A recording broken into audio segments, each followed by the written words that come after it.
રાજ્યમાં કમોસમી વરસાદની હવામાન વિભાગે કરી છે આગાહી। જી હા, અમરેલી ભાવનગરમાં ગાજવીજ સાથે કમોસમી વરસાદની શક્યતા વ્યક્ત કરવામાં આવી। અરવલ્લી સાબરકાંઠામાં છૂટોછવાયો વરસાદ વરસવાની શક્યતા છે। નર્મદા તાપી ડાંગમાં માવઠાની આગાહી। પાવથરાદમાં ભારતીય કિસાન સંઘે જિલ્લા કલેક્ટરને આપ્યું આવેદનપત્ર। નર્મદાની માઇનોર અને ડિસ્ટ્રીબ્યુટર કેનાલોમાં 30 એપ્રિલ સુધી પાણી ચાલુ રાખવા કરી માંગ। જણાવાયું છે કે માવઠાના પ્રભાવ વચ્ચે ખેડૂતો હજી સંપૂર્ણ રીતે ઊભા થઈ શક્યા નથી। રાજકોટના ગોંડલ માર્કેટિંગ યાર્ડમાં ઘઉંની સિઝનની રેકોર્ડ બ્રેક આવક થઈ છે। 30,000 ગુણીની આવક થતાં માર્કેટિંગ યાર્ડ છલકાયું। ખેડૂતોને 20 કિલોના 500 થી 650 સુધીના ભાવ મળ્યા છે। હાલ ઘઉંની આવક રાબેતા અનુસાર ચાલુ રહેશે। ભાવનગરના મહુવા માર્કેટિંગ યાર્ડમાં લાલ ડુંગળીના વિવાદ બાદ હરાજી બંધ રહેશે। લાલ ડુંગળીના બારદાનનો વિવાદ થતાં 2 માર્ચથી હરાજી બંધ। અચોક્કસ મુદત સુધી હરાજી રહેશે બંધ। લાલ ડુંગળીને માર્કેટિંગ યાર્ડમાં પ્રવેશ નહીં અપાય। રાજકોટના જંગલેશ્વરમાં 1509 મકાનો તોડી પાડવામાં આવ્યા। સતત ત્રીજા દિવસે કાટમાળ હટાવવાની કામગીરી। આજી નદી પરના વિસ્તારમાં સાફ સફાઈ પણ કરાઈ। રાજકોટમાં પીજીવીસીએલની મેગા ડ્રાઈવ। સૌરાષ્ટ્ર કચ્છના 28 લાખ વીજ કનેક્શન કાપવામાં આવશે। રાજકોટ સહિત અલગ અલગ જગ્યાઓમાં અલગ અલગ જિલ્લાઓમાં મેગા ડ્રાઈવ। અલગ અલગ વિસ્તારોમાં 652.99 કરોડ વીજ બિલ બાકી। રાજકોટ સિવિલમાં 2 મહિલા દર્દીના રિપોર્ટ બદલાઈ ગયા। કમળાની સારવાર માટે આવેલી 18 વર્ષની યુવતીના રિપોર્ટમાં બ્લડ કેન્સર બતાવાયું। 40 વર્ષની મહિલાના રિપોર્ટમાં કમળો બતાવવામાં આવ્યો। પરિવારે ઉંમર જોતા જાણવા મળ્યું કે રિપોર્ટ અદલાબદલી થયો છે। બનાસકાંઠાના મલાણા તળાવમાં વર્ષો બાદ પહોંચ્યા નર્મદાના નીર। ખેડૂતોએ શ્રીફળ વધેરી અને કુમકુમ તિલક કરી નર્મદા મૈયાને વધાવ્યા। 2 વર્ષ પહેલા મલાણા તળાવ માટે છોડાયું હતું મોટું જન આંદોલન। હજારો પશુપાલકો અને મહિલાઓના સંઘર્ષ બાદ આખરે તળાવમાં નીર આવ્યું। વડોદરાના પાદરામાં બરોડા ડેરીની ચૂંટણી પહેલા દિનુ મામાનું શક્તિ પ્રદર્શન। ઉમેદવાર દિનુ મામાએ નોંધાવી ઉમેદવારી। પાર્ટી પ્લોટ ખાતે દિનુ મામાએ યોજી સભા દરમિયાન દિનુ મામાએ કહ્યું કે બરોડા ડેરીની છેલ્લી ચૂંટણી છે, હવે નહીં લડું ચૂંટણી। વિધાનસભાની ચૂંટણી પણ નથી લડવાનું।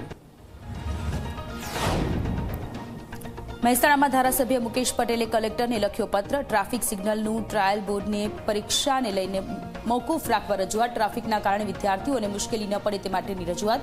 પરીક્ષા બાદ ટ્રાફિક સિગ્નલનું ટ્રાયલ કરવા લેખિતમાં રજૂઆત।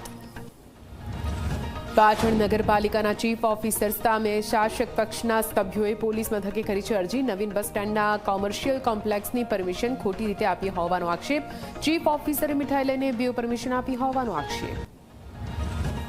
અમરેલી જિલ્લામાં પીજીવીસીએલના અધિકારીઓની મેગા ડ્રાઈવ। વીજ બિલ નહીં ભરનારા વીજ ગ્રાહકોના ઘરે જઈને કાપ્યા વીજ કનેક્શન। 5,000 કરતાં વધુનું બાકી વીજ બિલ હોવા વીજ કનેક્શન કપાયા। 11 કરોડ 81 લાખના વીજ બિલ વસૂલાતની કામગીરી હાથ ધરવામાં આવી।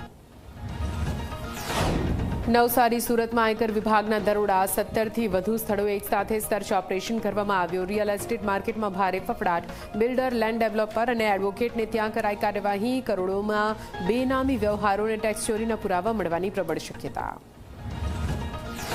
મહીસાગરના નરસિંહપુર ગામે પિતાએ પુત્રનું ઢીમ ઢાળી દીધું। પારિવારિક ઝઘડામાં પિતાએ પુત્રને માથામાં લાકડી મારતા પુત્રનું સારવાર દરમિયાન મૃત્યુ। પ્રકાશે તેના પિતા રમેશભાઈને પૂછ્યું કે મારા લગ્ન કેમ નથી કરાવતા। ઉશ્કેરાયેલા પિતાએ પુત્રને માથામાં લાકડી મારી હતી। મહીસાગર જિલ્લામાં નલ સે જલ કૌભાંડ મામલે કાર્યવાહી। સીઆઈડી ક્રાઇમ બ્રાન્ચે વાસ્મો યુનિટના કર્મચારીની ધરપકડ કરી છે। વાસ્મો કચેરીમાં ફરજ બજાવતા વૈભવ સાંગાણીની ધરપકડ કરાઈ।